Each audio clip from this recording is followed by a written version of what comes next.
Prions ensemble. Tendre Père, nous voici encore ce matin devant toi. Merci pour tout ce que tu as accompli. Nous te bénissons et nous te disons gloire et louange à ton saint nom. Bénis ta parole, bénis ces moments. Nous voulons nous imprégner de ta parole. Conduis-nous par ton Saint-Esprit et aide-nous à saisir ce que tu veux nous communiquer ce matin. Merci parce qu'en ce moment même, le ciel est avec nous. Ton esprit nous guide. Dans le nom de Jésus, nous te prions. Amen. Amen.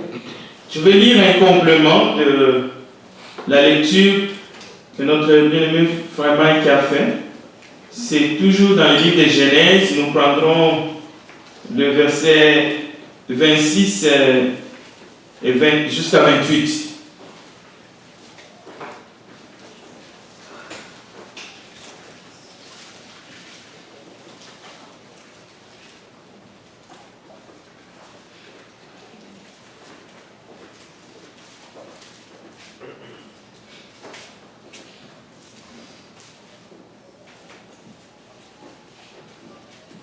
Nous lisons la parole de Dieu. Puis Dieu dit, faisons l'homme à notre image, selon notre ressemblance, et qu'il domine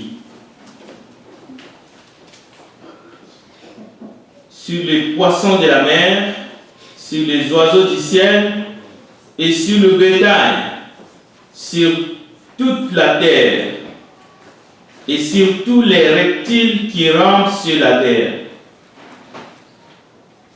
Dieu créa l'homme à son image, il les créa à l'image de Dieu. Il créa l'homme et la femme.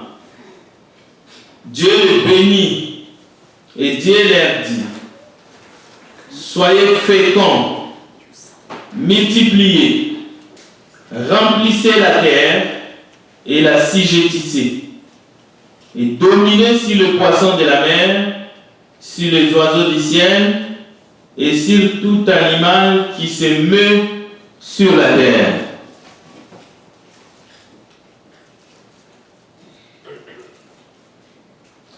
Nous venons d'entendre la parole de Dieu.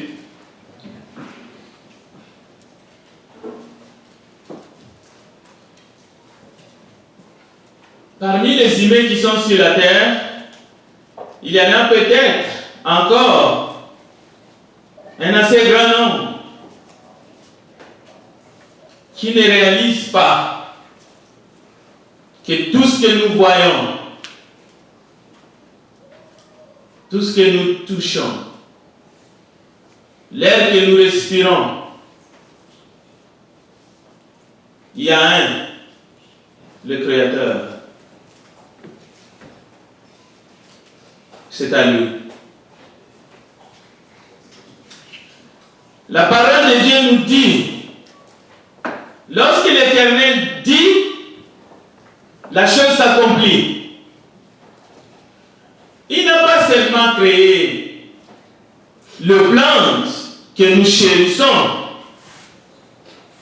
Il n'a pas seulement créé les poissons que nous aimons manger, les animaux. Quelqu'un a dit, il n'y a pas d'enfer pour les animaux. Ils sont déjà en enfer. Il suffit de voir comment ils sont traités, comment ils sont abattus, parfois pour notre nutrition. Mais le point ce matin, c'est que tout ce que nous voyons, la parole de Dieu déclare, le Dieu Tout-Puissant, il a dit, et voilà. Il a amené à l'existence toutes ces choses. Même l'air que nous respirons. Mais le point, c'est que toi et moi, l'homme et la femme, c'est encore lui le Créateur. Nous lui appartenons. Nous sommes ses sujets. Même si parfois l'être humain essaye de négliger, essaye de ne pas prendre en considération son possesseur, son Créateur, mais Dieu est toujours ton Créateur. Et Dieu dit, souviens-toi de ton Créateur pendant les jours de ta jeunesse.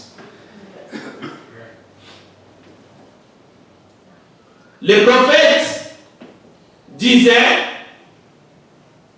l'âne connaît son possesseur, son maître. Le bœuf aussi. Mais l'homme, Dieu dit, l'homme ne me reconnaît pas. Ce matin, dans le texte que nous avons vu, que nous avons lu, quand Dieu parle de l'homme et de la femme, quand Dieu parle de l'homme et de la femme, les concepts homme et femme, quand Dieu parle du mariage, parce que l'homme et la femme que Dieu a créés, il les a mis en couple, c'est-à-dire en mariage. Vous comprenez qu'il n'y avait pas d'autres êtres humains quelque part. Adam est le premier citoyen que Dieu a créé. Et Ève aussi. Dieu les a mis en couple. Ils étaient en mariage. Dieu les a donné des instructions claires. Dieu les a même donné la nourriture. Voici ce que sera votre nourriture. Parce que Dieu, c'est un Père. Il pourvoit aux besoins de ses enfants. Adam et Ève, c'était des fils de Dieu. Dieu les a créés à son image et à sa ressemblance. Ils étaient ensemble. Mais ces concepts de mâle et femelle dépassent les êtres humains que nous sommes, toi et moi. Dans le cœur de Dieu, hommes et femmes, couple, dépassent les concepts humains. Cela veut dire, même dans la nature, vous allez trouver le couple. Même dans le volaille, dans le bétail, il y a le mâle et le femelle. La reproduction, ce n'est pas quelque chose qui a été réservé exclusivement aux humains. Les mêmes paroles que Dieu a dit à l'homme et à la femme, il les a dit aux animaux. Fécondez-vous, reproduisez-vous, remplissez la terre. Donc, quand Dieu institue l'union entre un homme et une femme, il y a un message profond pour nous les humains. Et ce message, nous le voyons même dans la nature. Même dans les arbres, il y a les arbres mâles et il y a les arbres femelles. Mais est-ce que nous avons entendu les paroles que Dieu a dit avant d'arriver à la création de l'homme et la femme? Nous l'avons écouté. Nous avons entendu la parole. La parole a été lue. La parole n'est pas seulement prêchée. La parole est lue solennellement. Dieu a créé des luminaires. Le plus grand pour présider les jours. Le plus petit pour présider la nuit. C'est-à-dire la lune et les étoiles. Et Dieu a continué. Il a séparé les eaux. La la mer, les eaux, a produit des poissons. Il a fait sortir la terre. Même, pas seulement la lune, le soleil, le luminaire, on trouve ces concepts mâles et féminin, mais vous allez les trouver même dans la création, le ciel et la terre. Donc, on peut appeler ça, c'est un couple, le ciel et la terre. Je ne dis pas, comme les autres le font, que le ciel, c'est l'homme, la terre, c'est la femme. Le soleil, c'est l'homme, la lune, c'est la femme, et les étoiles, c'est les enfants. Non. Mais il y a un enseignement dans ce que Dieu a créé pour comprendre pourquoi nous sommes hommes et femmes et pourquoi Dieu nous a mis ensemble.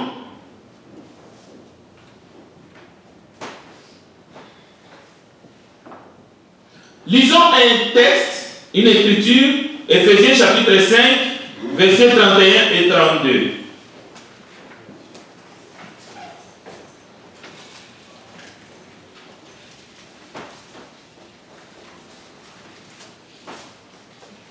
Éphésiens, chapitre 5,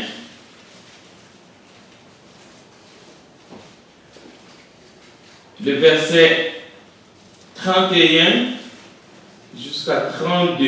Nous lisons la parole de Dieu.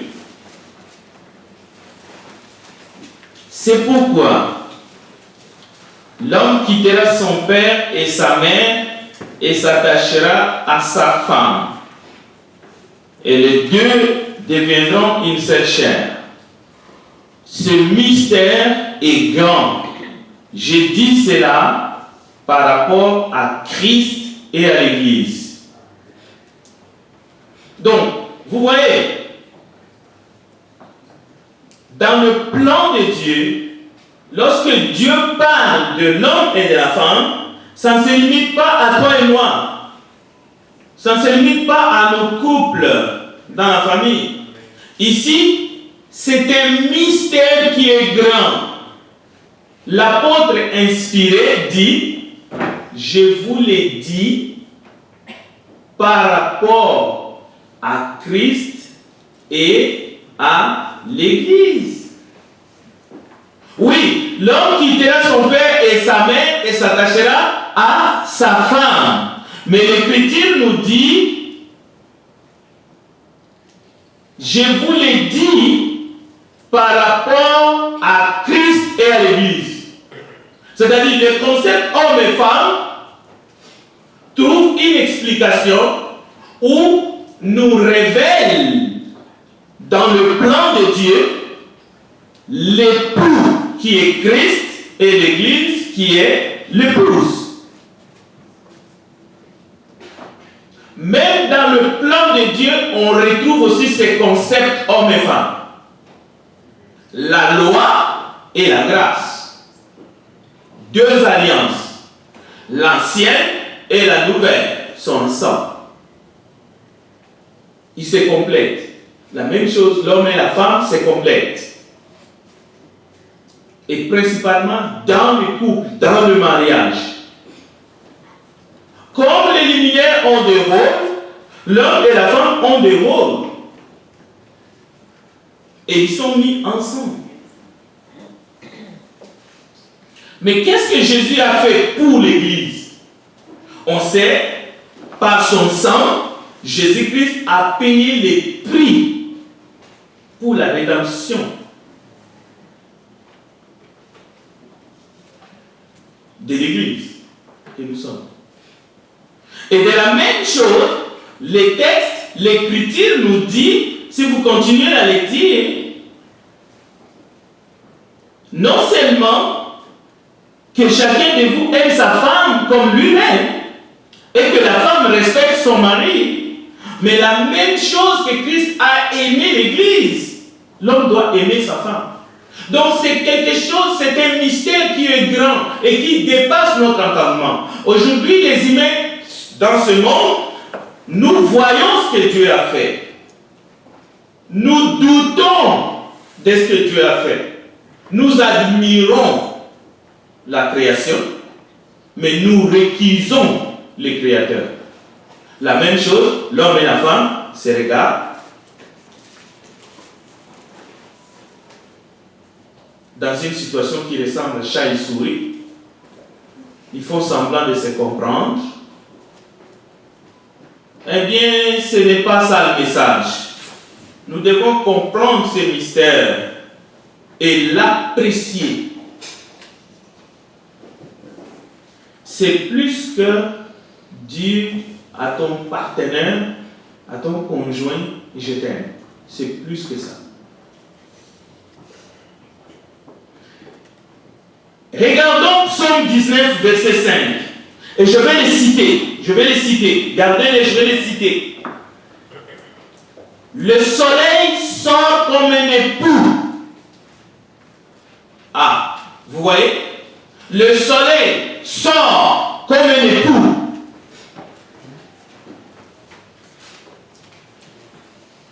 Le soleil n'est pas un humain. Pourquoi il sort comme un époux?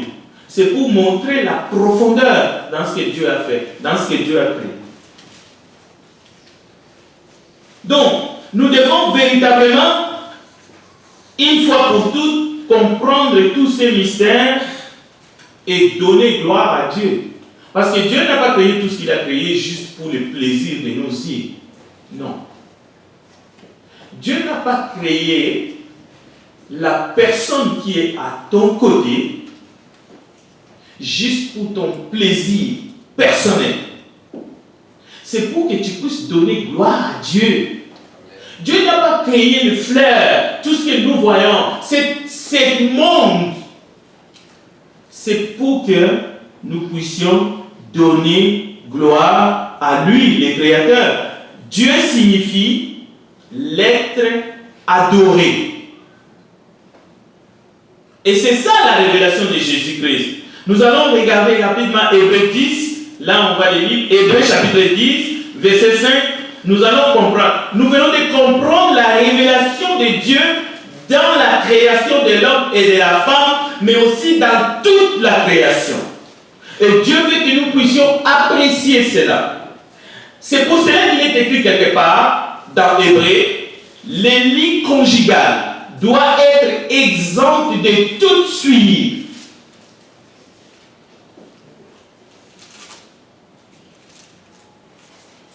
Le mariage doit être honoré par tous. Mais il s'agit d'un mâle et d'une femelle.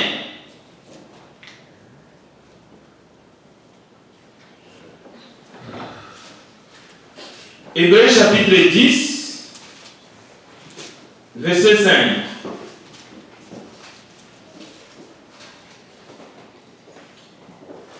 Si les humains sont capables de faire ce que les animaux ne font pas, c'est parce qu'ils ont abandonné Dieu. Hébreux chapitre 10, verset 5. C'est pourquoi Christ entra dans le monde, dit, tu n'as voulu ni sacrifice ni offrande, mais tu m'as formé un corps. Verset 6. Tu n'as agréé ni holocauste, ni sacrifice pour le péché. Alors, j'ai dit, voici je viens. Dans le rouleau du livre, il est question de moi, pour faire, ô Dieu, ta volonté, après avoir dit d'abord, tu n'as voulu et tu n'as agréé ni sacrifice ni offrande, ni holocauste ni sacrifice pour le péché. Ce qu'on offre selon la loi, il dit ensuite, voici je viens pour faire ta volonté.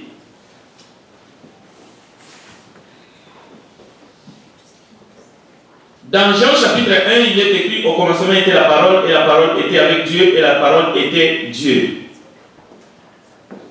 Donc, avant de venir dans le monde, Jésus-Christ était. Mais avant d'entrer dans le monde, il dit ces paroles. Il dit, tu n'as voulu ni sacrifice ni holocauste pour les péchés.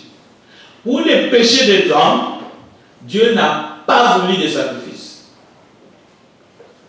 Les sacrifices des animaux ne pouvaient pas satisfaire le cœur de Dieu. Dieu a refusé. Maintenant, Jésus dit, Père, comme tu n'as pas voulu de sacrifice, alors tu m'as donné un corps. Alors Jésus a pris le corps, le Fils a pris le corps, il est venu dans le monde. Pourquoi? Pour s'offrir lui-même en sacrifice. Et une fois qu'il a fini de s'offrir, il est remonté au ciel, il est allé présenter à son Père son sang pour la rédemption de nos péchés. Maintenant, la question est celle-ci. L'homme et la femme ont été créés à l'image de Dieu. On est tous d'accord. Et Dieu les a mis en couple. Maintenant, ce que je voudrais que nous puissions comprendre, c'est que l'homme et la femme qui ont été créés à l'image et à la ressemblance de Dieu, en fait, ils ont été créés à l'image de Jésus-Christ. Pourquoi? Parce que Jésus-Christ est l'image du Dieu invisible. Non seulement Jésus est l'image du Dieu invisible, mais Jésus, le Christ et le Père, c'est-à-dire le Fils et le Père, la Bible nous dit qu'ils sont un. C'est pour cela, lorsque Jésus était sur la terre, il disait à Philippe, je suis dans le Père est dans moi. L'Esprit qui était en Jésus, la Bible nous dit, la plénitude de Dieu était dans ce corps qu'il a reçu pour venir sur la terre. Et Jean confirme que la parole, Jésus, était là au commencement. Il était avec Dieu et il était Dieu. Maintenant, dans le couple, l'homme et la femme, vous êtes créés à l'image de Dieu. Et vous êtes des humains, âme, corps, esprit. Nous le sommes, l'un et l'autre. La femme, c'est un vis-à-vis de l'homme. Maintenant, la question, est-ce que nous réalisons que c'est lui qui est véritablement l'image invisible de Dieu, c'est Jésus, et que nous avons été créés à l'image de son Fils. Voilà pourquoi nous avons besoin de Jésus-Christ dans nos vies. Si Jésus habite en nous, alors c'est l'espérance de la gloire. Alors nous reflétons la gloire de Dieu comme Jésus avait reflété cette gloire pendant qu'il était ici sur la terre. Voilà pourquoi chacun d'entre nous, chaque personne, parce que nous sommes d'abord poussière, nous sommes des êtres humains créés et à cause du péché, malgré l'esprit humain que Dieu a mis en nous lorsqu'il a soufflé, malgré l'image de Dieu que Dieu nous a donnée, lorsque nous avons péché, nous avons cédé notre autorité au diable et nous sommes devenus toujours une créature de Dieu, mais une créature corrompue, déchue. Alors Jésus devrait venir pour nous racheter. Parce que les sacrifices des animaux ne pouvaient pas satisfaire le cœur de Dieu. Maintenant, la question est de savoir, est-ce que Adam et Ève, à travers le second Adam, à travers Jésus qui est prêché matin, midi, soir, de janvier en décembre, est-ce que nous avons compris réellement que Dieu a besoin que nous puissions ressembler à son Fils? Est-ce que vous avez compris pour vous-même que Dieu veut que vous puissiez ressembler à son Fils? Parce que tout ce qu'il a fait pour vous, tout ce qu'il a créé, n'aura aucun sens. Même votre existence n'aura aucun sens si vous ne ressemblez pas à Jésus. C'est pour cela, la parole de Dieu, l'évangile, est arrivé afin que quiconque attend l'évangile, afin que quiconque aime Dieu accepte Jésus-Christ comme son Seigneur et son Sauveur et accepte de mourir avec Jésus afin de ressusciter avec lui. Pourquoi? Pour profiter de toute la gloire et de toutes les bénédictions que Dieu nous réserve, en plus de ce qu'il a mis à notre disposition dans la planète Terre. Et ce n'est pas assez, parce que tout ce que nous voyons ici, à cause du péché, l'homme a déjà commencé à le détruire. C'est pourquoi vous allez remarquer, le diable continue sa mission, il est en train de détruire des familles. Sa mission, c'est de détruire des couples. Juste le mariage, aujourd'hui, il y en a qui les font ou qui n'ont pas compris les raisons spirituelles du mariage, et vous savez les résultats.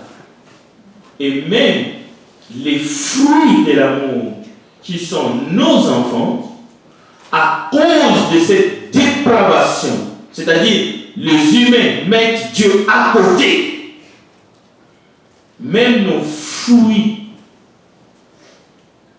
sont atteints. Alors, chacun doit faire un examen de conscience ce matin. Parce que la parole de Dieu est vérité. Je vais vous donner un deuxième exemple. Toujours dans le livre de Genèse, chapitre 37, nous allons lire un passage, le verset 9 et 10.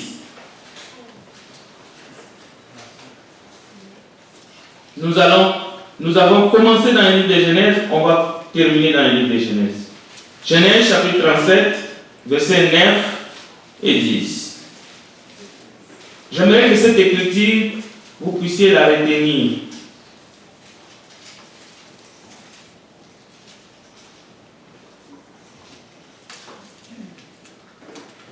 Le verset 9. Il eut encore un autre songe, et il le raconta à ses frères. Il est question de Joseph ici. Il dit, j'ai eu encore un songe, et voici, le soleil, la lune et 11 étoiles se sont prosternés devant moi. Il le raconta à son père et à ses frères. Son père le réprimanda et lui dit, que signifie ce songe que tu as eu? Faut-il que nous venions, moi, ta mère et tes frères, nous prosterner en terre devant toi?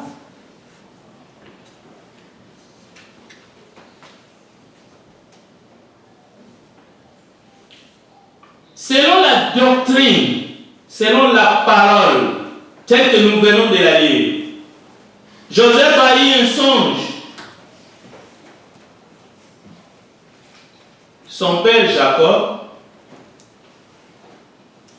grâce à l'Esprit de Dieu, il a donné la signification de ces songes. Et vous-même, vous pouvez voir le songe et l'explication du songe.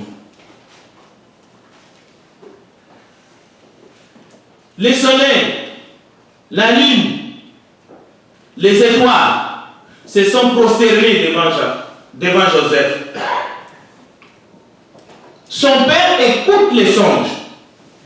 L'esprit discerne. Mon fils, cela veut dire que moi, ton père, ma femme, ta mère et tes frères, nous allons nous prosterner devant toi. Et ce n'était pas les seuls songes qu'il a eu.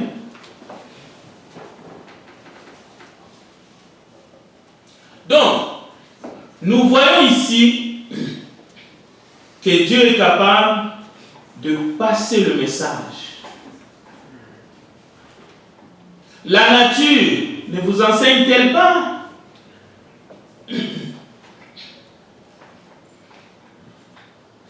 La Bible nous dit, si l'Éternel ne bâtit la maison, ceux qui la bâtissent travaillent en vain. le monde aujourd'hui savent que c'est Dieu qui est le bâtisseur, tout ce que nous faisons, nous devons le faire sous l'approbation de Dieu. Tout. Et pourquoi sous l'approbation de Dieu?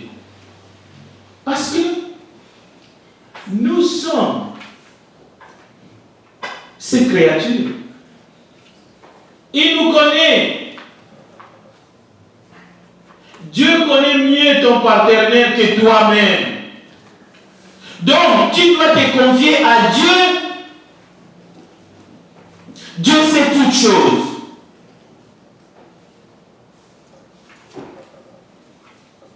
Dieu a créé tout. Il prend le soleil, la lune et les étoiles pour parler de toi et de moi, pour parler de ton couple, pour parler de tes enfants. Parce que lui, il peut parler aux étoiles, il peut commander au vent,